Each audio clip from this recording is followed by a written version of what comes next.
Halo teman-teman, bertemu lagi dengan saya Uliana. Di sini saya akan membahas materi mengenai penerapan listrik statis dalam kehidupan sehari-hari.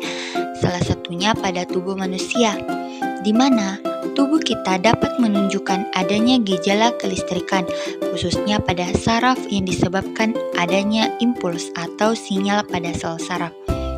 Teman-teman tahu nggak mengapa kita dapat merasakan sakit ketika dicubit? Jadi, rasa sakit tersebut muncul karena kulit kita menerima rangsangan berupa cubitan. Rangsangan ini kemudian diubah oleh sel saraf dalam kulit menjadi impuls. Tegangan atau beda potensial pada tubuh berbeda dengan yang kita bayangkan seperti listrik rumah tangga. Kelistrikan pada tubuh hanya berkaitan dengan komposisi ion yang terdapat dalam tubuh, bukan listrik yang mengalir seperti kabel listrik rumah.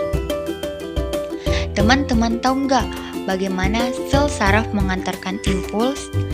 Jadi sel saraf mengantarkan impuls karena terjadi pertukaran ion-ion di dalam dan di luar membran sel saraf. Pertukaran tersebut tidak dapat terjadi begitu saja, tanpa adanya rangsangan. Rangsangan yang cukup kuat dapat mengaktifkan pompa ion, sehingga menyebabkan terjadinya pertukaran ion. Saat sel saraf tidak menghantarkan impuls, muatan positif Na melingkupi bagian luar membran sel. Pada kondisi demikian, membran sel saraf bagian luar bermuatan listrik positif dan membran sel bagian dalam bermuatan listrik negatif. Selain pada manusia, hewan juga menghasilkan listrik loh.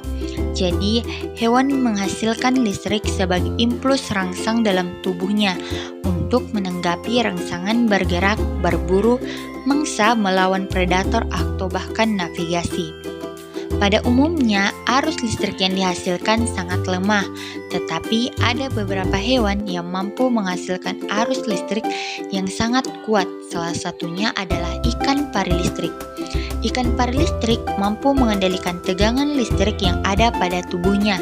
Kedua sisi kepala ikan pari listrik mampu menghasilkan listrik hingga sebesar 220 volt. Besar tegangan ini sama seperti besar tegangan listrik yang ada di rumah loh.